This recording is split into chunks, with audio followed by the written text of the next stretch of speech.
गुरुर्ब्रह्मा गुरुर्विष्णू गुरुर्देव महेश्वरा सद्गुरु साक्षात परब्रह्म तस्मै श्री सद्गुरवे नमः।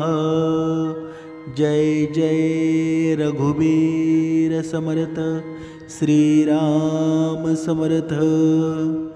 सद्गुरु चरणांना नतमस्तक होऊन आपण या शुभ्र सकाळच्या तेजोमय वातावरणामध्ये या निरूपणाची सुरुवात करूया। समर्थांनी सांगितलंच आहे ना, मनुष्याचं जीवन सुंदर कधी होतं बरं? जीवनामध्ये सुंदरता निर्माण कधी होते बरं? जेव्हा एखाद्या गोष्टीतून स्वार्थ जेव्हा निघून जातो ना, तेव्हा ती गोष्ट अधिक सुंदर बनत असते। मग हा स्वार्थ आपल्या जीवनामध्ये काय येतो बरं? त्याला कोण घेऊन येतो बरं? आपल्या कृती असतात, आपल्या जीवनामध्ये घडलेल्या गोष्टी असतात। जर आपण एखाद्या लोभापायी जीवन जगत असाल तर आपल्या जीवनामध्ये स्वार्थ निर्माण होत असतो।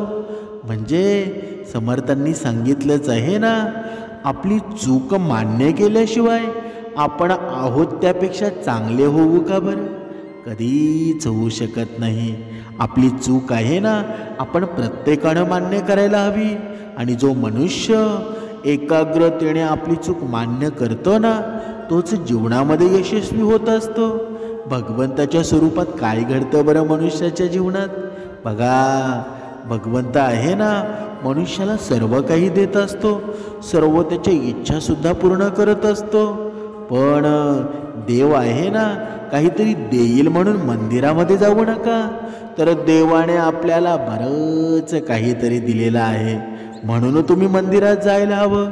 पण हा मनुष्य जेव्हा भक्ती मार्गामध्ये येतो, तेव्हा या भक्ती मार्गामध्ये आल्यानंतर तेव्हा त्याला असं वाटतं की भगवंताला माझी गरज आहे, म्हणजे मी भगवंताची सेवा केल्यानंतर मला काहीतरी पुण्य मिळेल, मला काहीतरी धनसंपत्ती मिळेल। पण भगवंताची सेवा का करायची आहे बरं आपण? कारण या जीवनामध्ये असंख्य प्रकारचे वाईट राक्षस आहेत ना, ते या आपल्या शरीरामध्ये शिरलेले आहेत। आणि हे पूर्ण राक्षसांचा जर नायनाट करायचा असेल तर आपल्याला नामस्मरण रूपी ही नाव आहे ना, या नावेमध्ये आपल्याला बसावं लागेल। तेव्हाच आपल्या जीवनामध्ये चांगल्या गोष्टी घडतील ना, त्याशिवाय घडतील का बरं? कधीच घडणार नाही। आपल्या जीवनामध्ये प्रत्येक गोष्ट कोणत्या ना कोणत्या कारणासाठी घडत असते। समर्थांनी सांगितलंच आहे ना, मनुष्याने हा लाल तिळक काढावा बरं। हा लाल तिलक आहे ना, मनुष्याच्या जीवनामध्ये एक पॉझिटिव्ह ऊर्जा निर्माण करत असतो। या पूर्ण भारतामध्ये महाभारत न पाहिलेला एकही मनुष्य नसेल। आणि महाभारतामध्ये श्रीकृष्ण स्वारींचं तुम्ही व्यवस्थित लक्ष दिलं आहे का? श्रीकृष्ण स्वारींच्या कपाळी मध्यभागी लाल तिलक असायचा। हा लाल टिळक काय सांगतो बरं? जेव्हा बघा, प्रत्येकानं, प्रत्येक भक्तानं, प्रत्येक मनुष्याने एक गोष्ट लक्षात ठेवा, आपण सकाळी सकाळी उठतो आणि सकाळी आंघोळ झाल्यावर कपाळ आपण मोकळं ठेवू नये। कारण का बरं? कारण आपले पूर्वज सांगून गेले ना, त्याला शास्त्राधार काय होता बरं? शास्त्राचा काही अनुकरण होतं का बरं? ते आपण जाणून घेणार आहोत। म्हणजे आंघोळीनंतर कपाळावर गंध लावण्याची ही परंपरा आहे ना, केवळ धार्मिक नसून ती वैज्ञानिक सुद्धा आहे, मानसिक दृष्टिकोनातून मोठा फायदा सुद्धा आहे। आणि या कपाळावर जेव्हा आपण गंध लावतो ना, तो गंध म्हणजे एकाग्र मनाचं प्रतीक आहे। मेंदू शांत होतो आणि आज्ञाचक्र सक्रिय होतं। म्हणून मधल्या बोटानं गंध लावल्यानं हृदयाशी संबंधित स्पंदनं जागृत होतात। आणि हा गंध चंदन, हळद, अष्टगंधासारखा औषधी, हे औषधी द्रव्य आहेत ना, हे असल्यामुळं तो थंडावा निर्माण करत असतो, म्हणजे सकारात्मक ऊर्जा निर्माण करतो। म्हणून गंध लावल्यानं आपल्या देवाच्या साक्षीने कार्य करत आहोत, म्हणजे 14 ही जाणीव जागृती होते. हे वाईट कर्मापासून अटकाव करतं आणि ही क्रिया आपल्या अंतरात्म्याची पूजा असून ती संस्कृतीची आणि सात्विकतेची खूण आहे. म्हणून गंध धारणेनं समाजात व्यक्तीबद्दल आदरभाव सुद्धा निर्माण होतो. त्यामुळे ही परंपरा आहे ना, ही श्रद्धेइतकी शास्त्राधिष्ठित आहे. अशा रीतीनं गंध लावणं म्हणजे आपल्या अस्तित्वाची आणि संस्कृतीची जाणीव ठेवणं आहे. समर्थांनी सांगितलेलंच आहे ना, जीवनामध्ये तुम्ही भक्ती करत असाल किंवा न करत असाल, पण आपण आंघोळ झाल्यावर आपण कपाळी गंध लावलाच पाहिजे. म्हणून हा लाल टिला आहे ना, हा लाल टिला श्रीकृष्ण स्वारींच्याकडे तुम्ही कधी पाहिला आहे का बरं? कधीच त्यांचा चेहरा रागावलेला तुम्हाला दिसला नसेल. आनंदाने भरलेला ऊर्जावान चेहरा त्यांचा होता. आणि तो लाल टिला आहे ना, तो लाल टिला मनुष्याला समृद्ध करत असतो, ऊर्जावान बनवत असतो. म्हणून प्रत्येक मनुष्यानं आंघोळ झाल्या झाल्या हा लाल टिला लावायला हवा. या लाल टिळ्याचं महत्त्व एवढं मोठं आहे ना, की आमचे गुरुजी सांगायचे की हे 2 विद्यार्थी आहेत ना, बघा त्या 2 विद्यार्थ्यांची ही गोष्ट आहे आणि ही खरी गोष्ट आहे. हे 2 विद्यार्थी लहानपणापासून एकत्र एक लाल टिळा लावायचा आणि एक कधीच लावत नसे. पण दोघे एवढे जीवाभावाचे मित्र होते ना, की दोघे मोठे झाले. 12वी पास झाल्यानंतर एका ऑफिसच्या कामासाठी मुंबईला ते एका इंटरव्ह्यूसाठी जातात आणि इंटरव्ह्यू एका पाठोपाठोमाग दोघे सुद्धा देतात. दोघांच्या इंटरव्ह्यू एवढ्या चांगल्या जातात की दोघे एकमेकांना बोलतात की आपलं दोघांचं काम व्यवस्थित होईल. पण तिथे जागा मात्र एक होती. जेव्हा त्या सरांनी त्या साहेबांनी त्यांची इंटरव्ह्यू घेतली तेव्हा त्यांना वेगवेगळे प्रश्नसुद्धा विचारण्यात आले, पण सिलेक्ट मात्र एक व्हायचा होता. आणि तेव्हा त्या लाल टिळ्यावाळ्या मुलाला त्या साहेबांनी सिलेक्ट केला.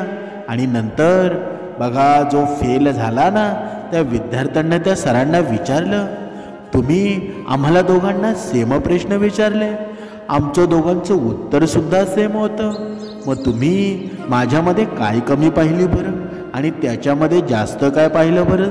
तेव्हा त्या सरांनी उत्तर दिलं, मला त्या मुलाच्या चेहऱ्यावर प्रेम दिसत होतं, मला त्या मुलाच्या चेहऱ्यावर ऊर्जा दिसत होती, मला त्या मुलाच्या चेहऱ्यावर सात्विकता दिसत होती. आणि तुला मी का सिलेक्ट केलं नाही ना, त्याचं उत्तर आहे, तुझ्या चेहऱ्यावर तू निरागस नक्कीच होतास, पण तुझ्या चेहऱ्यावर मला निगेटिव्ह ऊर्जा दिसत होती. तुझा चेहरा लोभासारखा वाटत होता. म्हणजे ते लाल टिळा होता ना, त्या लाल टिळ्याचा फरक झाला. जेव्हा तू तुझ्या जीवनामध्ये लाल टिळा लावशील ना, तेव्हा तू सुद्धा ऊर्जावान होशील. बघा त्यावेळी त्याला उत्तर मिळालं आणि त्या दिवसापासून त्या मुलाने सुद्धा आंघोळ केल्यानंतर हा लाल टिळा लावायची सुरुवात केली. म्हणजे मनुष्याच्या जीवनात आहे ना, बघा कोणी भक्तिमार्ग करत असो किंवा नसो, पण आपलं कपाळ आहे ना, कधीच रिकामं ठेवू नका. हा कपाळा रिकामं ठेवण्याचं कारण काय असतं, तर ते कारण आपल्याला अधोगतीकडे नेत असतं. म्हणून आपल्या कपाळी लाल गंध नक्कीच लावावा. काळा लावला तरी चालेल, अबीर गुळाला लावला तरी चालेल. म्हणजे हा गंध आहे ना, तो लाल जर असेल ना, तर तुमच्या जीवनामध्ये पॉझिटिव्ह एनर्जी येत असते, पॉझिटिव्ह गोष्ट तुमच्या जीवनामध्ये निर्माण होत असतात. म्हणून लक्षात ठेवा, हा लाल टिळा मनुष्यानं नेहमी आपल्या जीवनामध्ये निर्माण करायला हवा. आता श्रीकृष्ण आणि अर्जुन आहेत ना, यांचा स्नेहसंबंध सर्वांनाच परिचित आहे. आणि ज्याप्रमाणे श्रीकृष्ण स्वारी लाल टिळा लावायचे, त्याप्रमाणे अर्जुनसुद्धा लावत असे. म्हणजे इतर पांडवांपेक्षा अर्जुनावर श्रीकृष्णाचं जास्त प्रेम का होतं बरं? कारण का बरं? कारण गोष्ट गरुडाच्याही लक्षात आली होती. त्याला हेवा वाटू लागला होता, अर्जुन इतका विशेष का बरं? बघा, कुणालाही वाटतं ना, जेव्हा बघा एखाद्या घरामध्ये एखाद्या मातेचा मुलगा असेल आणि बघा एक मावशीचा मुलगा त्याच्या घरी आलेला असेल, आणि जेव्हा हा मुलगा आपल्या आई आपल्या मावशीच्या मुलावर जास्त प्रेम करते पण आपल्यावर प्रेम करत नाही, हे जेव्हा त्या मुलाला समजतं ना, तेव्हा तो बघा चिडला जातो, तेव्हा तो आईवर नाराज होतो. त्या पद्धतीनं या गरुडाचं आणि अर्जुनाचं झालं होतं. गरुड तर त्यांच्या जवळ असायचा, पण श्रीकृष्ण स्वारी अर्जुनावर प्रेम करायचे. इतका विशेष असं त्यांच्यावर ध्यान का होतं बरं? इतका विशेष असा प्रश्न त्याला सतावू लागला होता. कोणाला सतावू लागला होता बरं? गरुडाला. आणि गरुडाच्या मनामध्ये आलं की भगवंताचं वाहन अर्थात मी जवळचं आहे, माझ्याशिवाय भगवंत कुठे जात सुद्धा नाही. श्रीकृष्णाला माता रुक्मिणी नंतर मीच प्रिय आहे, तरी हे श्रीकृष्ण त्या अर्जुनाला कसे काय एवढे महत्त्व देतात? अगदी त्याचा रथ सुद्धा चालवतात. म्हणजे सर्व करायचं मी आणि श्रेय मात्र अर्जुनाला. बघा, त्या गरुडाच्या मनामध्ये संभ्रम निर्माण झाला. श्रीकृष्णानं त्याच्या मनातील ही गोष्ट ओळखली आणि एके दिवशी या गरुडाला घेऊन श्रीकृष्ण अर्जुनाकडे निघाले. तर अर्जुन झोपलेला होता आणि द्रौपदी त्याच्या डोक्याला तेल मॉलिश करत होती. प्रत्यक्ष श्रीकृष्ण आले तरी अर्जुन उठला नाही. हे पाहून गरुडाला आणखीनच राग आला. पण श्रीकृष्ण हसत हसत त्याच्या डोक्याशी जाऊन बसले आणि द्रौपदीला बाजूला करून स्वतः त्याच्या केसाला तेल लावू लागले. आता मात्र गरुडाच्या मनामध्ये भरपूर राग निर्माण झाला होता. गरुडाचं मन सैरावैरा धावू लागलं होतं. आता कहरच झाला ना, या विचाराने गरुड निघणार, तेवढ्यामध्ये श्रीकृष्णाने त्याला आपल्या जागेवर बसून अर्जुनाचे केस हातात घ्यायला लावले आणि श्रीकृष्ण उठून बाहेर गेले. रागानेच गरुड बसला आणि त्या शांततेमध्ये त्याला श्रीकृष्ण श्रीकृष्ण श्रीकृष्ण श्रीकृष्ण श्रीकृष्ण असा हा श्रीकृष्ण स्वारींचा जय आहे ना, असा मंद आवाज ऐकू येऊ लागला. जो पण की येतोय कुठून? तो गरुड सुद्धा सैरावैरा पाहू लागला. पण हा जप येतोय कुठून हे पाहता गरुडाच्या लक्षात आलं की आपण ज्या अर्जुनाचे केस हातात घेतलेले आहेत त्यातूनच जप येत आहे. अर्जुनाच्या रोमारोमामधून नामस्मरण होत आहे आणि अर्जुनाची महती आहे ना, तेव्हा गरुडाला कळून चुकली.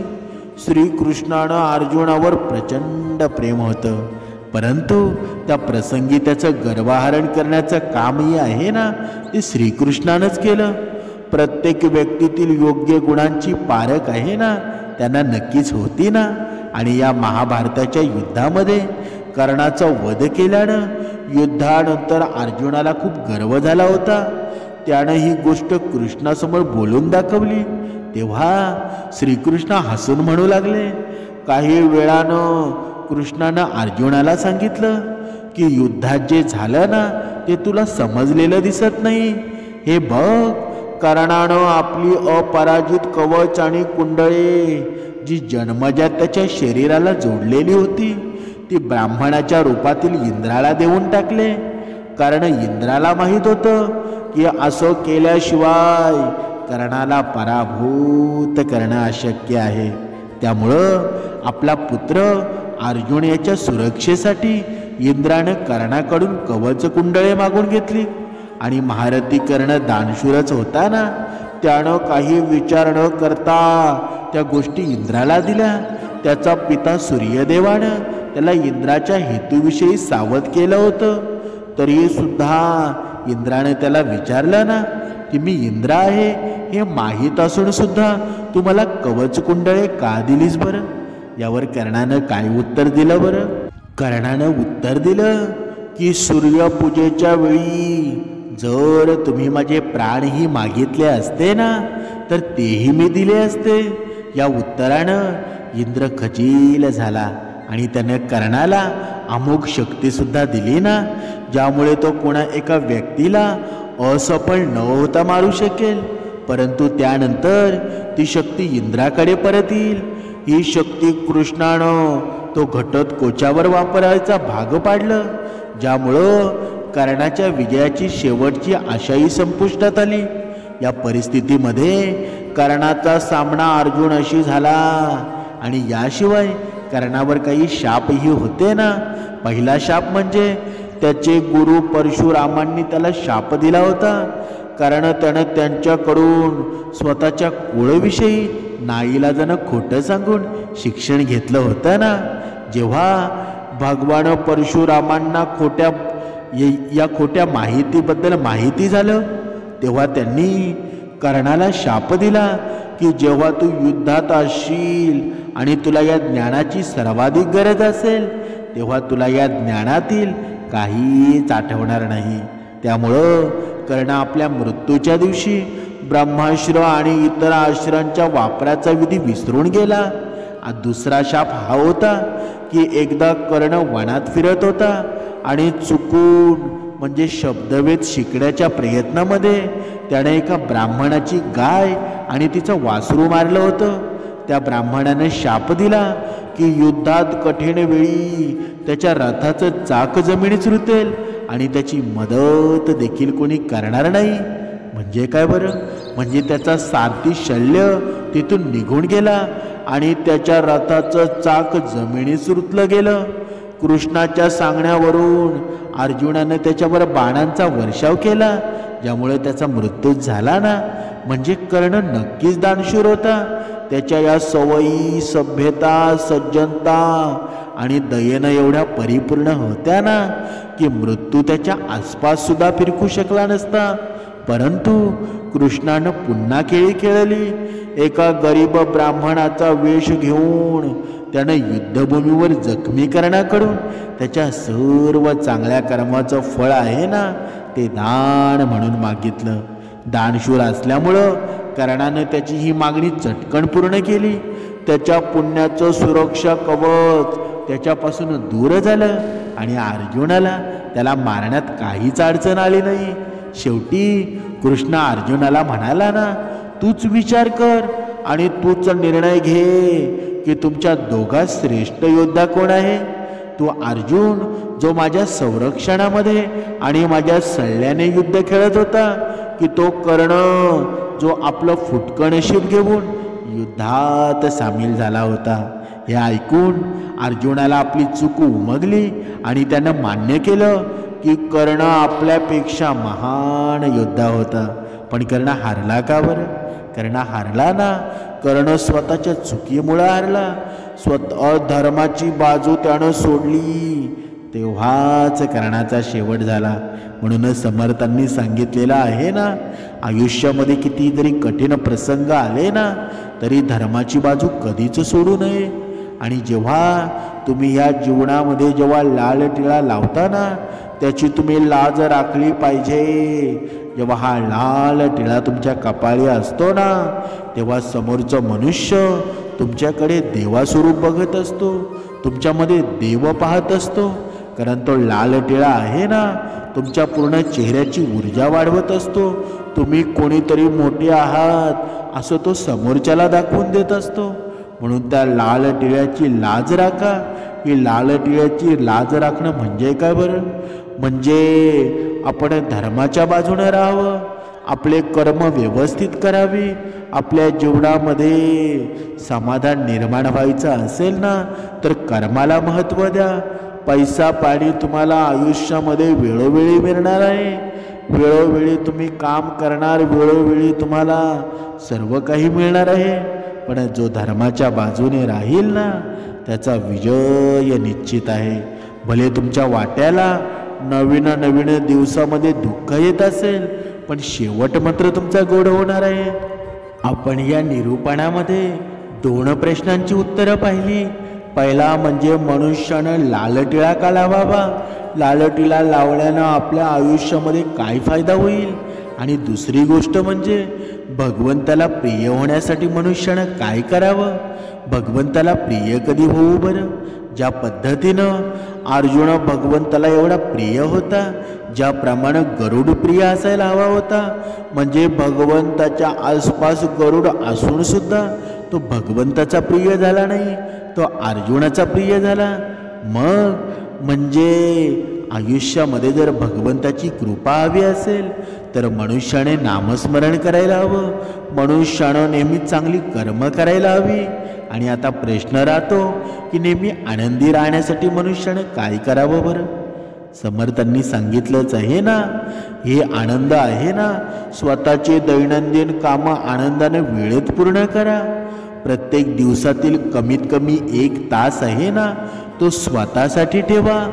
या वेळेमध्ये व्यायाम करा, स्वतःच्या शरीराची काळजी घ्या. दररोज किमान 10 मिनिटे तरी वाचन करा. दर्जेदार वाचनानं मनाचा व्यायाम होईल आणि मनाचं पोषणसुद्धा होईल. दर्जेदार म्हणजे काय? म्हणजे मनाचे श्लोक, दासबोध, हरिपाठ, ज्ञानेश्वरी, तुकाराम गाथा, सद्गुरु चरित्र, महाभारत, रामायण या प्रकारसारखे हे ग्रंथ आहेत ना, हे थोडे तरी रोज वाचा. भगवद्गीता रोज वाचा. म्हणजे मनात चांगल्या विचारांना स्थान मिळेल आणि आपलं व्यक्तिमत्व सुंदर होईल. समर्थांनी सांगितलेलं आहे ना, आपल्याकडे जे आहे ना त्यात संतुष्ट राहा आणि जे नाही ते चांगल्या मार्गाने मिळवण्याचा प्रयत्न करा. पण कधीकधी मनुष्याच्या आयुष्यामध्ये काय होतं बरं? जेव्हा चांगलं मिळवण्याच्या प्रयत्नामध्ये मनुष्य वाईट मार्गाचा आधार घेतो आणि वाईट मार्गाचा जेव्हा आधार घेतो ना, तेव्हा दुसऱ्याच्या जीवनामध्ये दुःख देऊन तो धन कमवत असतो. मग तो प्रयत्न करणंसुद्धा यशस्वी होईल का बरं? कधीच होणार नाही. म्हणून वाईट मार्गाचा अवलंब करू नका. थोडं कमवा, पण ते शुद्ध कमवा. लक्षात ठेवा, आपलं दुःख, आपल्या अडचणी या गोष्टी आहेत ना, आपल्या जीवनामध्ये निरंतर राहतात का बरं? कधीच नाही. एक गोष्ट लक्षात ठेवा, आपले दुःख, आपल्या अडचणी या फक्त आपल्या असतात. एक वेळ त्या आपला आनंद आहे ना, आपण आनंद दुसऱ्यासोबत शेअर करू शकतो. त्यामुळं दुसरा आपल्या दुःखात सहभागी झाले नाही असा विचार करून आपला आनंद घालवू नका. आनंदाच्या प्रसंगी सगळ्यांना सामील करून घ्या, पण दुःखात शक्यतो स्वतः एकट्यानं सामना करा. मीपणाची भावना आहे ना, ती स्वतःमध्ये कधीच रुजून देऊ नका. सर्वांशी आदराने वागायला, बोलायला शिका. हा जीवनातला आनंद आहे ना, हा जीवनाचा आनंद असो अथवा दुःख असो, हा काळही जाईल. हे वाक्य लक्षात ठेवा. हे दिवस पूर्णतः तसेच राहतात का बरं? हे दिवस जेव्हा दुःख येईल ना, तेव्हा सुखसुद्धा येणार आहे. सुख आल्यानंतर दुःखसुद्धा देणार आहे. हे मनामध्ये हे वाक्य आहे ना, ते रुजवून ठेवा. म्हणजे परमेश्वरानं जे दिलं आहे त्याबद्दल त्याला धन्यवाद द्यायला विसरू नका. नाहीतर मनुष्याचं होतं काय, जेव्हा तो सुखामध्ये असतो ना, तेव्हा भगवंताला तो विसरून जातो आणि दुःखामध्ये असतो तेव्हा भगवंताची तो आठवण करतो. मग त्यामध्ये काही फायदा आहे का बरं? दोन्ही वेळेला भगवंत आपल्या नामस्मरणामध्ये असायला हवा. म्हणून इतरांबद्दल वाईट बोलणं, त्यांच्या चुका शोधणं, एखाद्याच्या पाठीमागे त्याची निंदा नालस्ती करणं, एखाद्याची प्रगती पाहून जळणं, तुझ्याकडे आहे मग मला का नाही, अशी भावना सोडून द्या. जो तो आपल्या नशिबाचे खात असतो. म्हणून परमेश्वरानं आपल्याही नशिबात काहीतरी लिहिलेलं असेल. म्हणून भगवंतावर श्रद्धा ठेवा, सबुरी ठेवा. जेव्हा योग्य वेळ येईल ना, तेव्हा तुम्हाला सुद्धा सर्व काही मिळणार आहे. तुम्ही पाहिलेले स्वप्न, तुम्हाला पडलेले प्रश्न, सर्व गोष्टींची उत्तरं तुम्हाला मिळणार आहेत. म्हणून किमान एक तरी आयुष्यामध्ये झाड लावा. रोज त्याच्यासमोर उभे राहा, त्याच्याकडे पहा, त्याला वाढताना पाहताना एक अनुभव हवा. शक्य असेल ना, पक्ष्यांसाठी चारा पाणी ठेवा, त्यांचेही निरीक्षण करा. त्यांच्या गोड आवाजामध्ये तुम्हाला आनंद मिळेल. नवे कपडे, नवे दागिने, नव्या वस्तू, नव्या चपला, नव्या बॅगा सगळं ठीक आहे, पण नवी पुस्तकं घ्यायला शिका. चांगल्या पुस्तकांचा संग्रह करा, त्यांचं वाचन करा. आपल्या मुलांनाही वाचनाची आवड लावा. आपल्या आवडीचं संगीत ऐका. आनंदाने जगायचं असेल ना तर स्वतःवर प्रेम करा आणि स्वतःबरोबरच इतरांवरही प्रेम करायला शिका. प्राण्यांवर प्रेम करा. कधी त्यांच्यासाठी खाऊ घ्या, त्यांना चारा द्या, कारण मुक्या प्राण्यांचे आशीर्वाद आहेत ना आपल्या जीवनामध्ये जर असतील ना तर आपली मुळं कधी वाईट मार्गाला जात नाही. म्हणून आयुष्यामध्ये खूप समाधान मिळेल. हे समाधान आहे ना आपल्या कर्तृत्वावर असतं, आपल्या कर्मावर असतं. म्हणून आपले कर्म श्रेष्ठ ठेवा. भगवंत तुमच्या जवळ आल्याशिवाय राहणार नाही. जय जय रघुवीर समर्थ.